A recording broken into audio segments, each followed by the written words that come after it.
Quiero que se fije bien en esta imagen. Guárdela en la memoria porque volveremos sobre ella. Se trata, en efecto, de un carro al galope encontrado en la zona de Tamasjert, al sur de Argelia. Una pintura como otras que iremos viendo, que guarda una estrecha relación con la historia que quiero contarle. Otra historia oficialmente imposible, que no será del agrado de los arqueólogos ortodoxos. Pero la verdad, como usted sabe muy bien, no es patrimonio de nadie. Sígame y juzgue por sí mismo.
Keops, Kefren, Micerinos, el símbolo de Egipto, la última de las 7 maravillas del mundo antiguo, y sobresaliendo como una reina Keops, la gran pirámide. Una construcción incomprensible, un desafío a la razón, una obra que provoca vértigo. ¿Quién la levantó y sobre todo cómo? Keops reúne 3 millones de bloques de piedra caliza y granítica. Bloques que oscilan entre 2 y 40 toneladas de peso. Bloques tallados con tal precisión que no permiten el paso de una hoja de papel. Un monumento cuyo revestimiento original, hoy casi desaparecido, estaba formado por losas de caliza pulida de hasta 16 toneladas. Y a su lado, otro coloso, Kefren, casi 1.700.000 metros cúbicos de piedra, bloques idénticos a los de Keops, con un revestimiento original de caliza pulida y granito rojo de Asuán. En su base cabrían 7 campos de fútbol. Por último, Micerinos, la más modesta pero igualmente soberbia y desconcertante. Su altura equivale a un edificio de 20 plantas. Hoy la tecnología tendría graves dificultades para alzar y depositar esos bloques de piedra.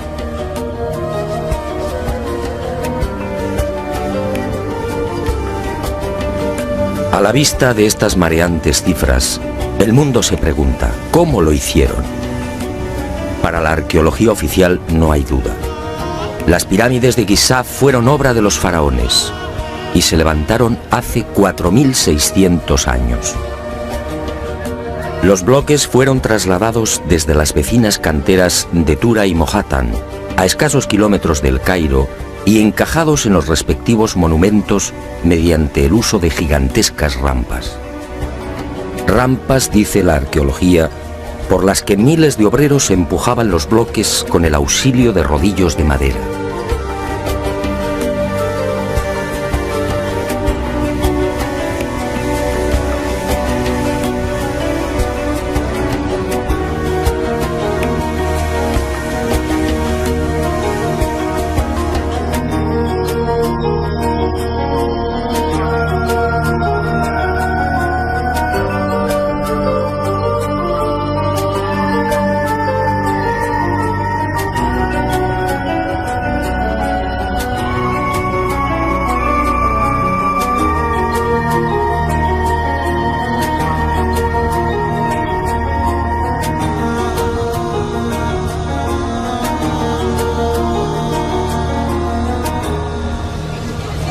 Pero la célebre teoría de las rampas, divulgada en el siglo XX por el arqueólogo alemán Ludwig Borchardt, no termina de convencer a cuantos hemos tenido el privilegio de pisar la meseta de Giza y contemplar estos 3 millones de bloques.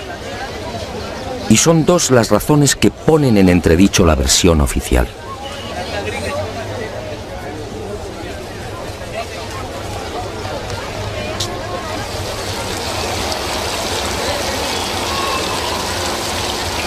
Según los arqueólogos, la Gran Pirámide fue construida por Keops, el faraón que reinó entre los años 2590 y 2567 a.C. Basta un sencillo cálculo para comprobar que en esos 23 años de reinado, los trabajadores tuvieron que mover y elevar hasta las correspondientes hiladas un total de 357 bloques por día. 357 moles de piedra con pesos que oscilan entre 2.000 y 40.000 kilos. 357 gigantescos sillares en 12 horas. Es decir, un bloque cada 2 minutos. Por mucha mano de obra que pudiera reunir Keops, la empresa en cuestión resulta más que dudosa. Y no solo por el arduo problema de organización, sino sobre todo por las evidentes dificultades técnicas a la hora de izar y encajar estos monstruos de caliza, granito y mármol. Los arqueólogos más conservadores se defienden escudándose en lo escrito por Heródoto en el siglo V a.C. Según el padre de la historia, los bloques eran levantados de grada en grada con el concurso de una serie de máquinas formadas por maderos cortos. Esto, al parecer, fue lo que le contaron los sacerdotes durante su visita a Egipto. Pero la narración del escritor griego no constituye un punto de partida sólido y fiable. En el 450 a.C., cuando Heródoto recorre el Nilo, habían transcurrido 2000 años desde la supuesta construcción de la Gran Pirámide por Keops.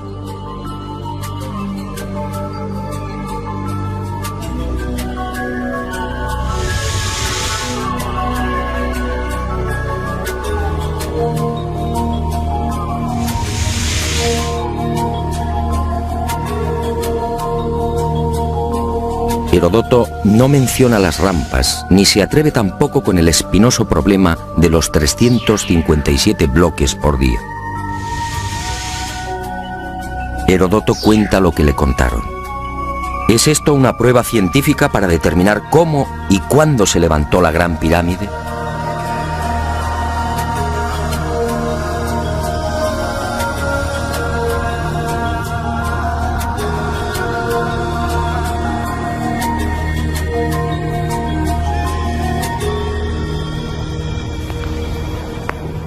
Pero existe una segunda razón de mayor calado que hace dudar de lo establecido por la arqueología. Hace 4600 años, cuando los arqueólogos fijan la construcción de la Gran Pirámide, el Valle del Nilo justamente despertaba al periodo neolítico.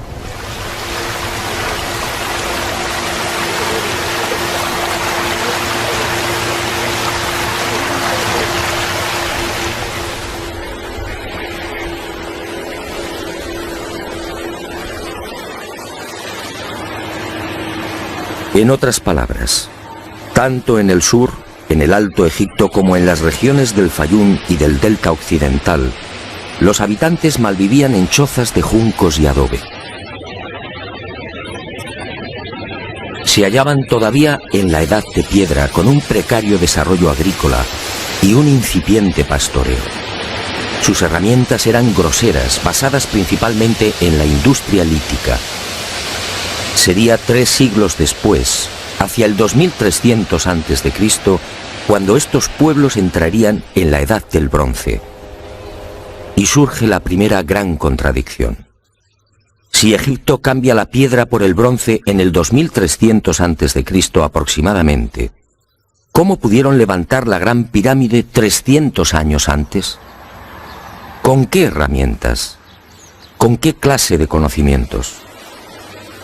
¿Cómo explicar semejante salto cualitativo?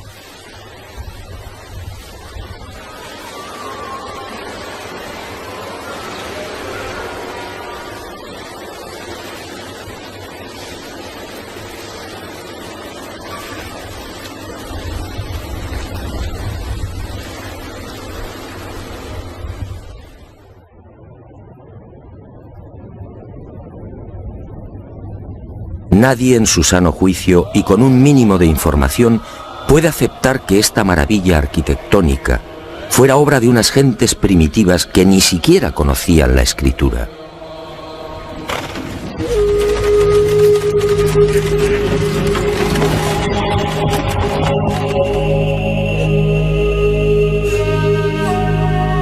El testimonio de Heródoto, en efecto, deja mucho que desear. Hoy cualquier arquitecto o ingeniero comprende de inmediato las graves dificultades técnicas que debieron superar los constructores de la Gran Pirámide. Las cámaras, galerías y los mal llamados conductos de ventilación exigen unos profundos conocimientos matemáticos y arquitectónicos.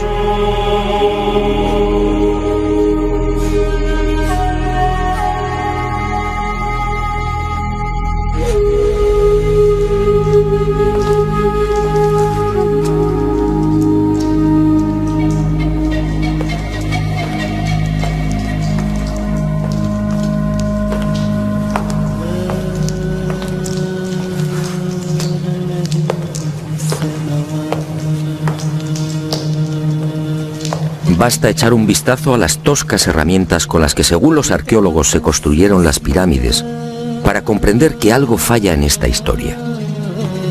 Unas herramientas, además, que no existían hace 4600 años.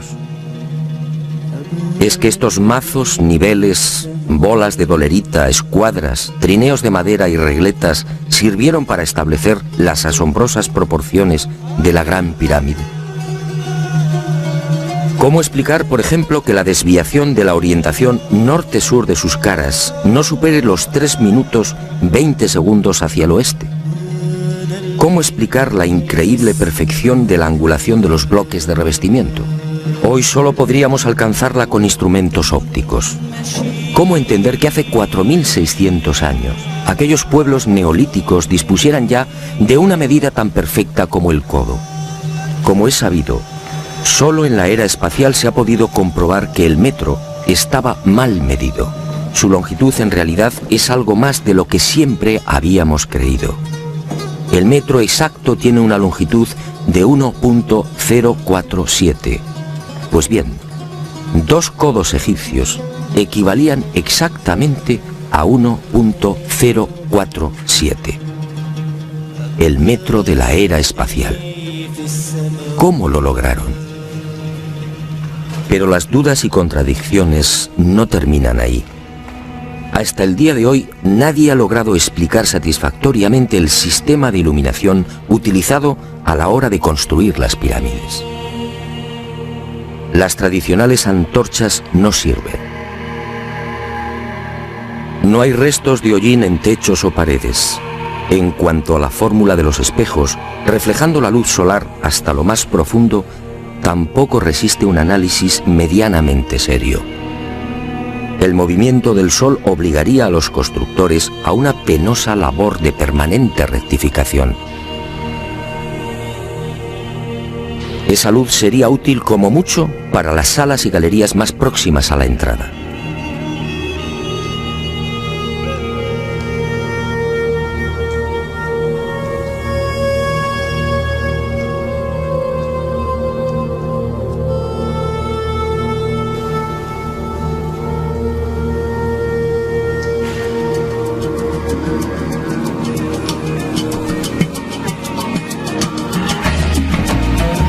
Las explicaciones de los arqueólogos tampoco convencen cuando alguien pregunta por el método utilizado para cortar los enormes bloques de granito.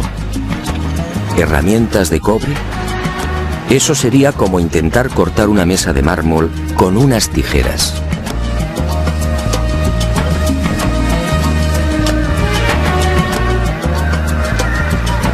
Y otro tanto sucede con el asombroso y enigmático pulido de los vasos de diorita y granito. ¿Qué clase de taladro utilizaban para que la cara interior ofrezca el mismo pulido que la exterior? ¿Cómo lo lograban si por las bocas de estos panzudos vasos no cabe siquiera la mano de un niño? Y otro detalle estremecedor. Al examinar el pulido de estos vasos y platos, los expertos han comprobado que a cada vuelta la presión ejercida era 500 veces mayor que la obtenida en la actualidad con los poderosos taladros de punta de diamante artificial. Y de nuevo la gran interrogante. Si muchos de estos vasos han sido fechados en el 2600 a.C., ¿quién los fabricó? ¿El hombre de la edad de piedra? Evidentemente no.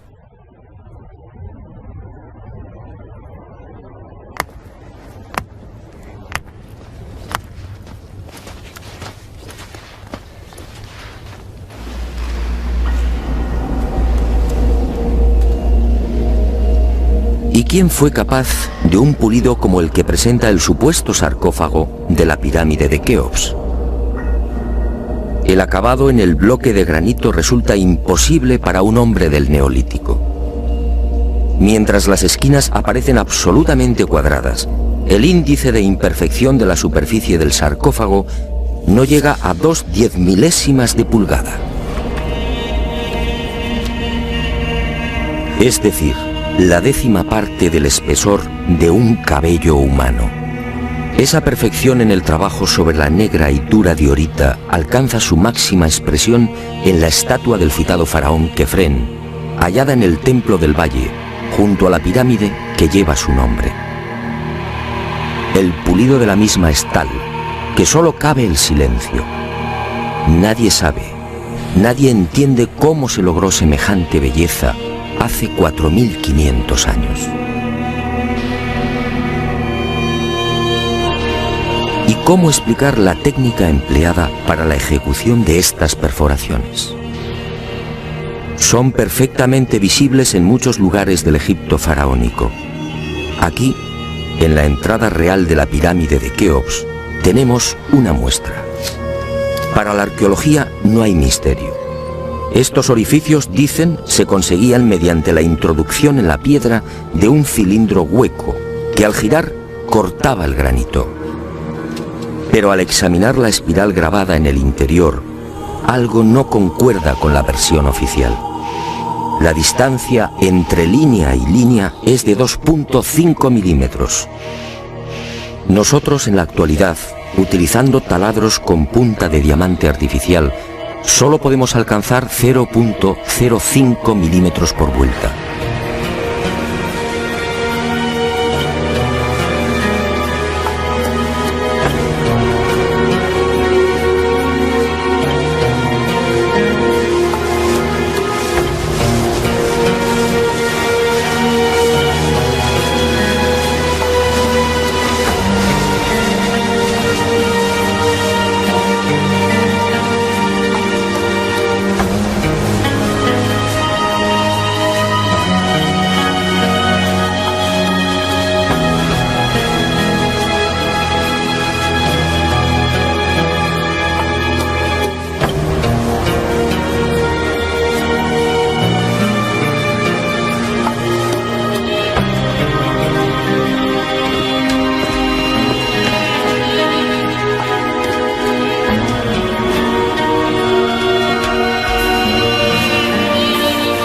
Cómo desarrollaban aquellos primitivos egipcios semejante presión y fuerza con un simple cilindro hueco.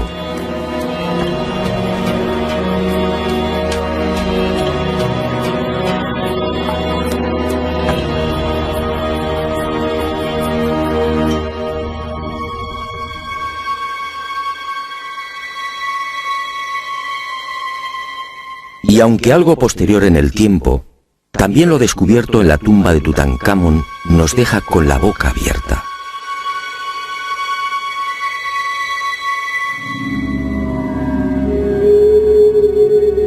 Cuchillos inoxidables,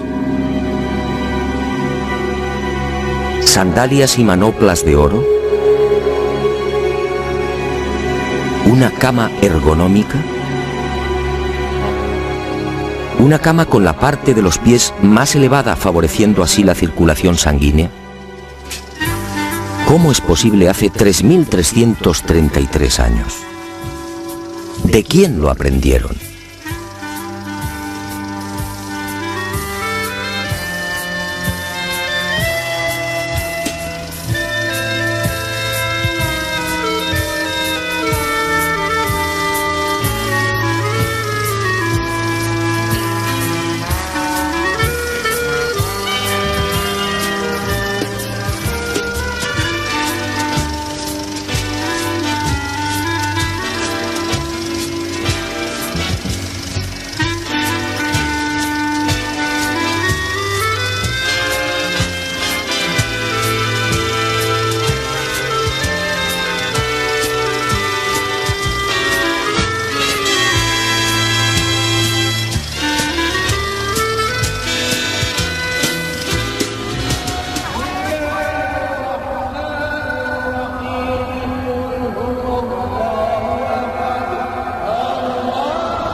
Hoy, francamente, son muy pocos los que creen en la versión oficial.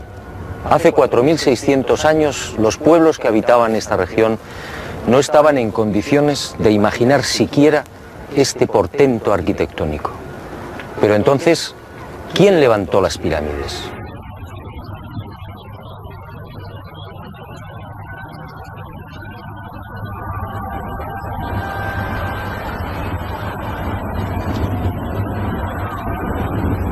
Una primera pista aparece en esta estela de piedra. Una estela depositada en la sala 42 del Museo del Cairo y que muy pocos turistas se detienen a contemplar. La arqueología la denomina la estela del inventario. Se trata casi con seguridad de una copia de otro texto mucho más antiguo. En ella se lee un párrafo demoledor que deja sin argumentos a los arqueólogos. Dice así: el faraón Keops fundó la casa de Isis, señora de la pirámide, detrás de la casa de la Esfinge. ¿Señora de la pirámide? ¿Quiere esto decir que la gran pirámide ya existía cuando Keops llegó al poder?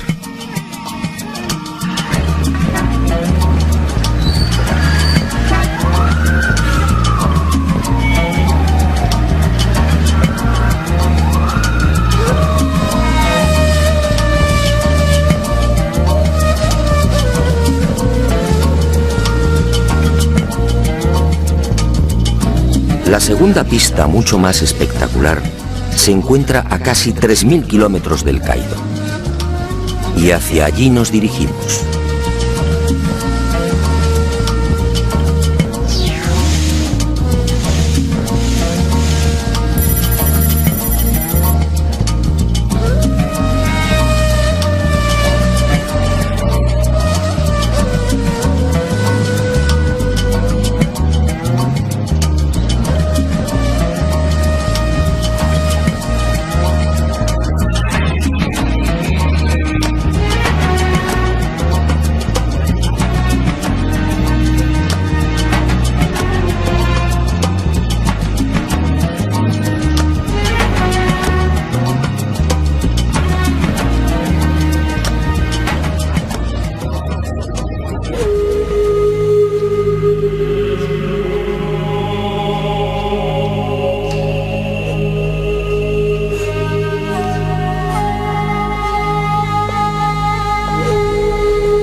Este papiro, o lo que queda de él, recibe el nombre de Canon de Turín.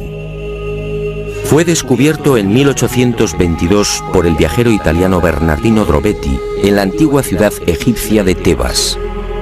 El propio Champollion lo tradujo, concediéndole una singular importancia. Pero la arqueología ha preferido ignorarlo. Y no es de extrañar a la vista de su contenido.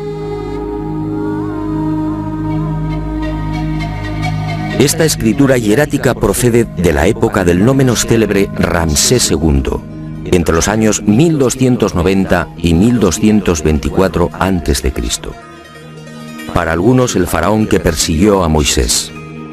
En total, 160 fragmentos correspondientes a 11 hojas escritas hace 3200 años y en las que se lee una extraña lista de reyes. Una lista de reyes egipcios imposible para la ciencia. Imposible, sí, porque de aceptar lo manifestado en este documento arqueológico, la cronología faraónica se vendría abajo.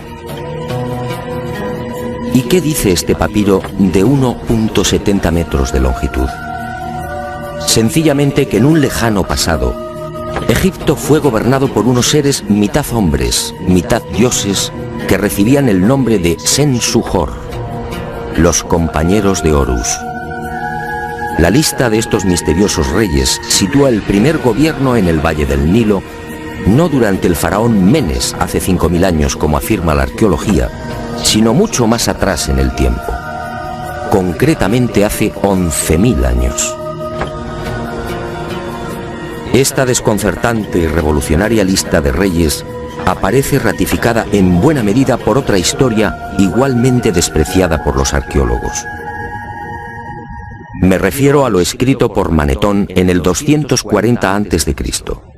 Este sumo sacerdote recibió el encargo del faraón Ptolomeo II Filadelfo de escribir la historia de Egipto desde sus comienzos. Manetón tuvo acceso a la documentación depositada en el templo de On, en Heliópolis, y cumplió el trabajo. En los escasos fragmentos que se conservan de su obra, en especial en los recopilados por Eusebio, puede leerse algo insólito que, como decía, coincide en lo básico con lo relatado en el Canon de Turín. Según Manetón, antes de Menes, el primer faraón de la primera dinastía, Egipto fue gobernado por unos semidioses y también durante miles de años. El sumo sacerdote greco-egipcio no habla de los Sensuhor, pero la casualidad es más que sospechosa. ¿Quiénes eran los Sensuhor? ¿Por qué los califican de semidioses?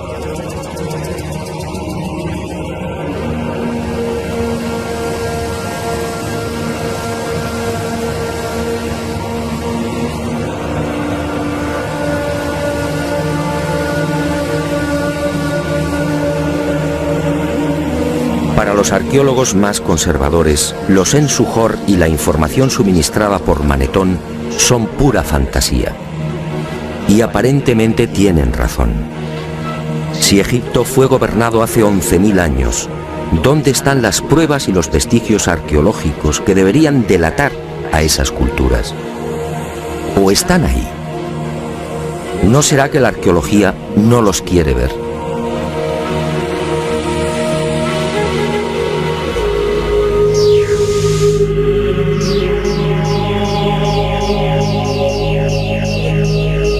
El presente descubrimiento se debe al investigador español Manuel Delgado. Él fue el primero en percatarse de lo que guarda el nuevo Museo Nubio. Todo un hallazgo que ofrecemos en primicia y que una vez más nos hace dudar de la cronología oficial.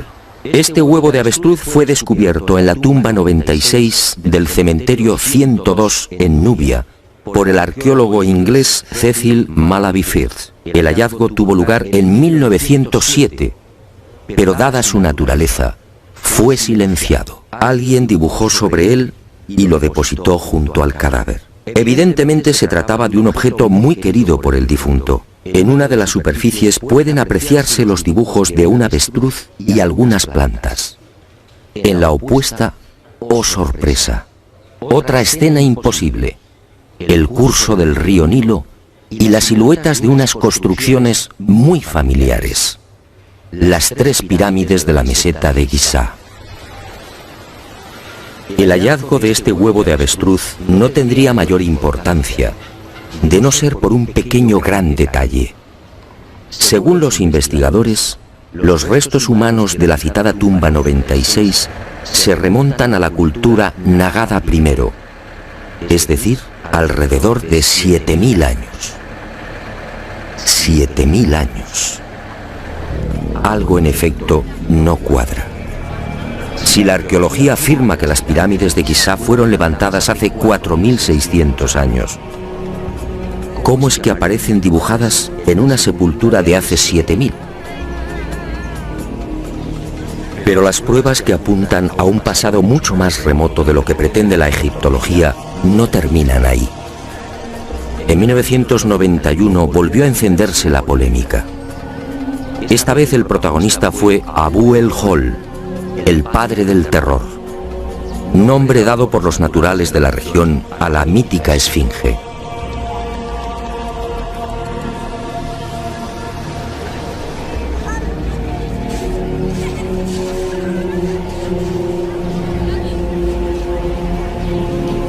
La esfinge, otro monumento emblemático de Egipto construido según la arqueología por el faraón Kefren hace 4500 años.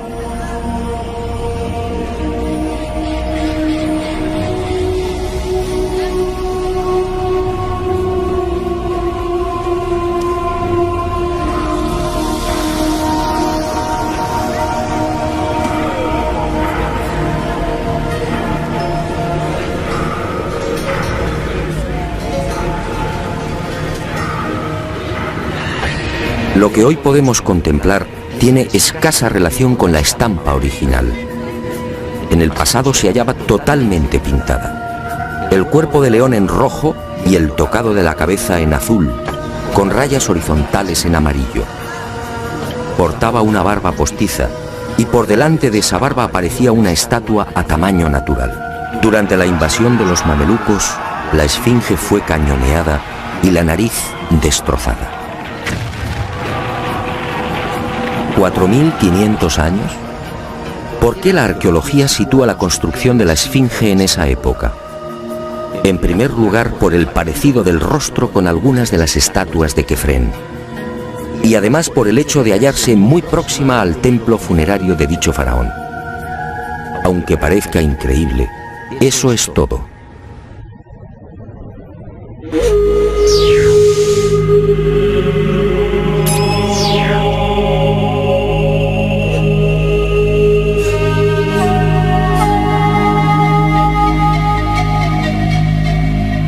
Y en 1991, como decía, los arqueólogos fueron arrinconados de nuevo contra las cuerdas.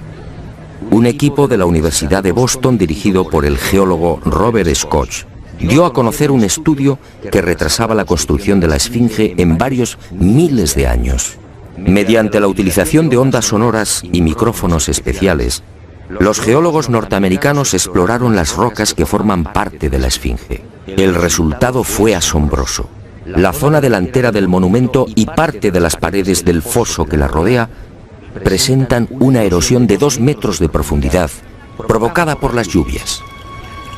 En la época de Kefren, supuesto constructor de la Esfinge, esta región era un desierto. La única explicación a esa erosión acuática hay que buscarla en un clima especialmente húmedo, entre el 5000 y el 7000 a.C. Casi mágicamente hemos llegado a un punto que ya fue contemplado en uno de los anteriores capítulos de este planeta encantado. ¿Recuerda?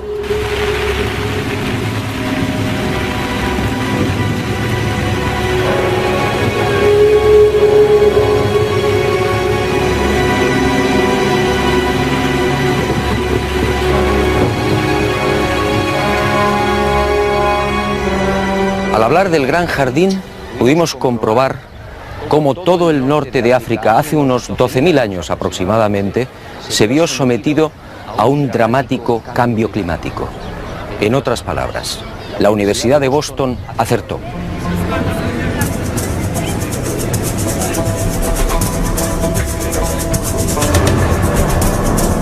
Fue a partir de esa época, hace ahora unos 8.000 años, cuando los monzones perdieron fuerza y el Sáhara entró en un lento pero progresivo proceso de desertización. Y fue justamente hace 4.500 años, cuando la arqueología fija el momento de la construcción de la Esfinge, cuando estas tierras fueron definitivamente abandonadas por las lluvias. Kefren, por tanto, no pudo levantar la Esfinge. Como mucho, quizá la restauró. El padre del terror estaba aquí desde mucho antes. La huella de las torrenciales lluvias registradas en el llamado Gran Húmedo Holocénico es incuestionable. Y algo similar vino a suceder con el investigador Robert Bauval. 20 años antes, este ingeniero egipcio se atrevió a difundir una hipótesis que conmocionó a los seguidores y amantes del Egipto faraónico. Para Bauval, las pirámides de Giza no son construcciones aisladas. Las tres forman parte de un plan unificado minuciosamente diseñado. Y para irritación de los arqueólogos más conservadores, formuló una teoría que volvía a poner en tela de juicio la ya desacreditada cronología oficial. La tesis de Bauval es conocida como la correlación de Orión, es decir, el asombroso parecido en la disposición de Keos, Kefren y Micerinos respecto a las 3 estrellas que forman el cinturón de Orión. Basta trazar una línea entre las 3 pirámides y otra entre las estrellas del cinturón para observar que sendas ubicaciones son casi idénticas. Casi idénticas, sí, pero no iguales. El ángulo de las pirámides es de 172 grados y el de las estrellas de Orión en la actualidad de 181. Bauval se percató de esta pequeña diferencia y tuvo una genial intuición. Con la ayuda de las computadoras retrocedió en la historia y descubrió que la alineación de las estrellas del cinturón de Orión coincidía con la de las pirámides hace 12.500 años.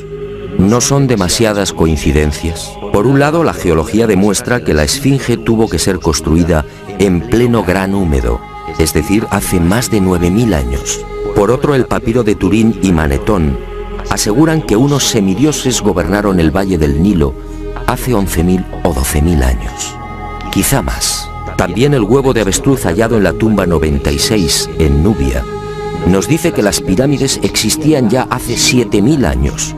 Y la tesis de Bauval pone punto final, insistiendo de nuevo en esa misteriosa fecha. 12.500 años.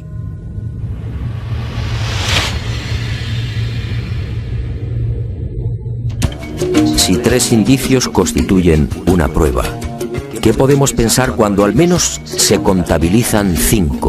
5 indicios, sí, de momento.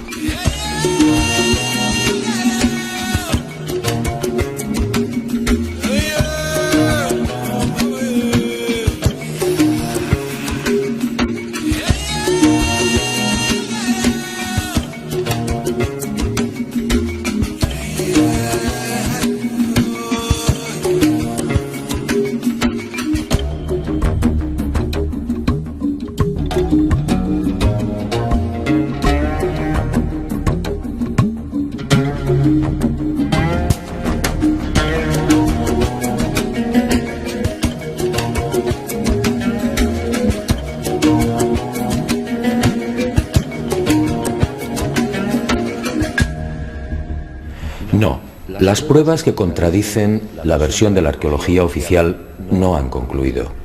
¿Recuerda usted esta pintura? Fue descubierta en el Tassili argelino. Según los arqueólogos, tiene una antigüedad aproximada de 5.500 años, probablemente mucho más. Se trata, en mi opinión, de un carro egipcio. Pero ¿cómo es posible? ¿Un carro egipcio a 2.500 kilómetros del Nilo?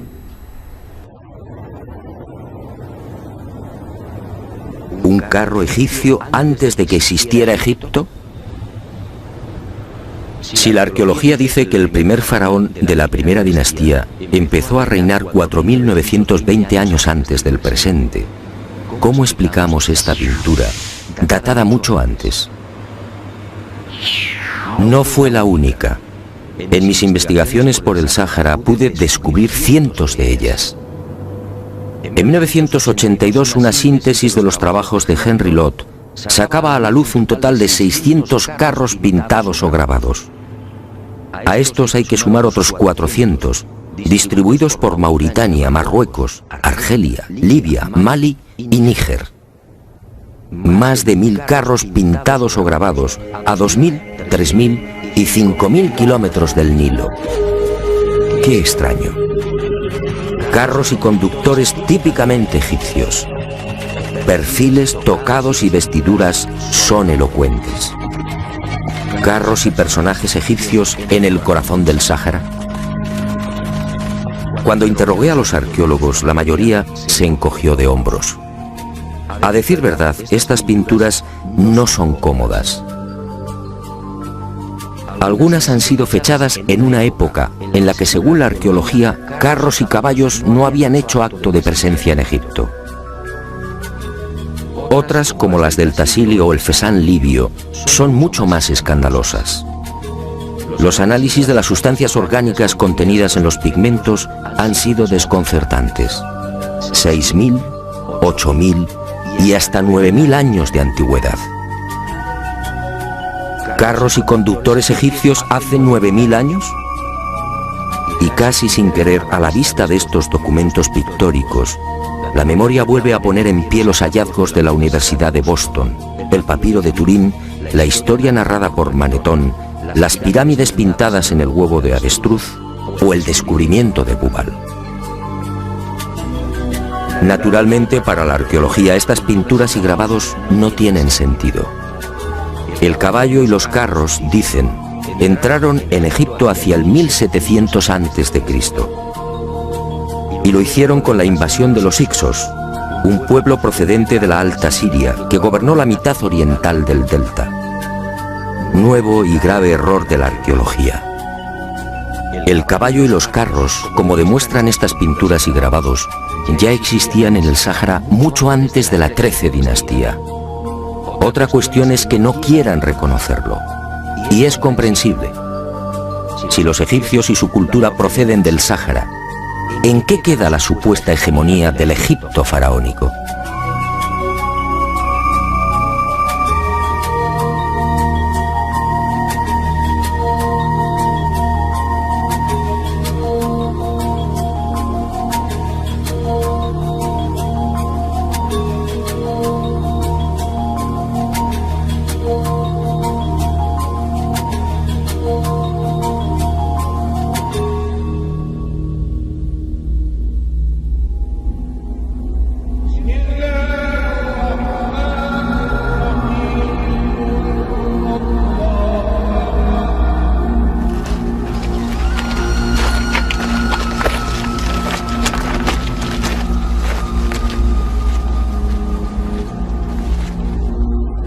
Pero las imposibles pinturas egipcias en el Sáhara, a 2.500 kilómetros del Nilo, no se limitan a carros al galope.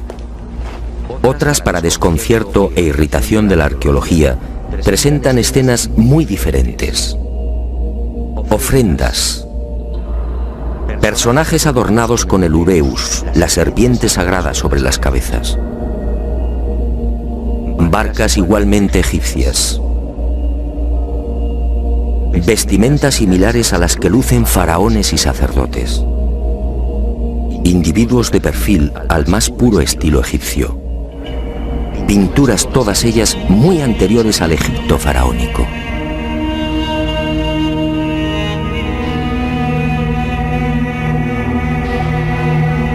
¿Barcas egipcias en pleno desierto? Si estas pinturas, como aseguran los confusos y confundidos arqueólogos, fueran tan solo el testimonio de la influencia de la 18 dinastía en esta remota parte del Sáhara, ¿cuál sería el sentido de las mismas?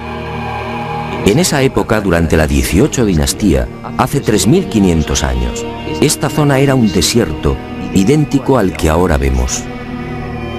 ¿Barcas en un infierno de piedra y arena? ¿Y por qué ignoran la datación?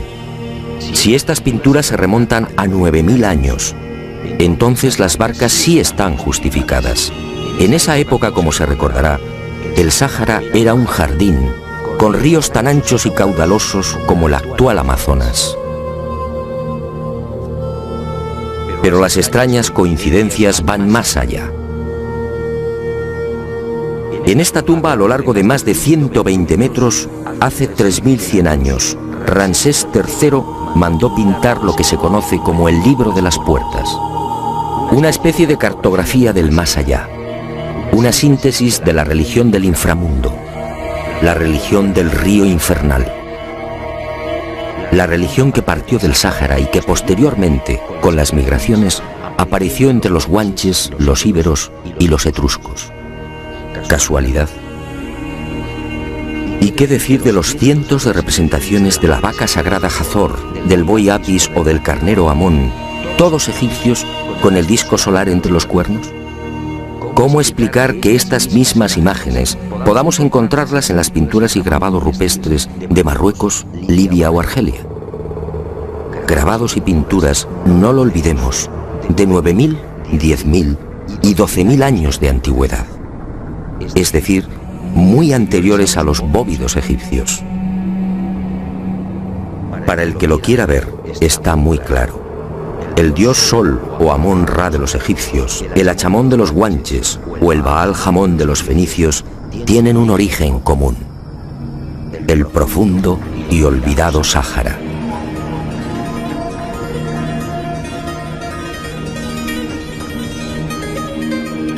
Puede que Herodoto y Diodoro de Sicilia tuvieran razón. Egipto, el Egipto faraónico, fue obra de los dioses. Ha llegado el momento de ser valiente. Para mí, hace 9.000 o 10.000 años, quizá más, alguien no humano descendió en el gran jardín, en el Sáhara Azul, y puso en marcha una gran cultura. Una civilización intuida en una lengua, una religión y unas costumbres comunes.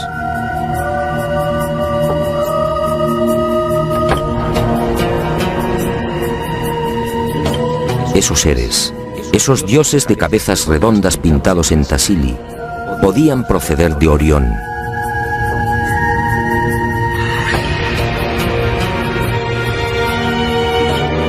Y ellos, o sus descendientes, levantaron estas magníficas e imposibles construcciones.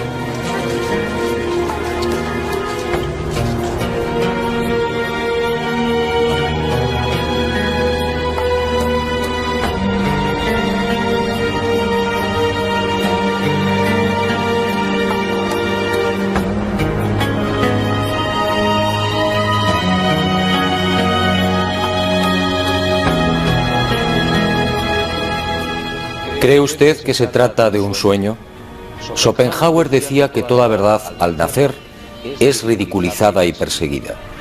Demos tiempo al tiempo. Algún día el hombre se verá obligado a escribir de nuevo la historia.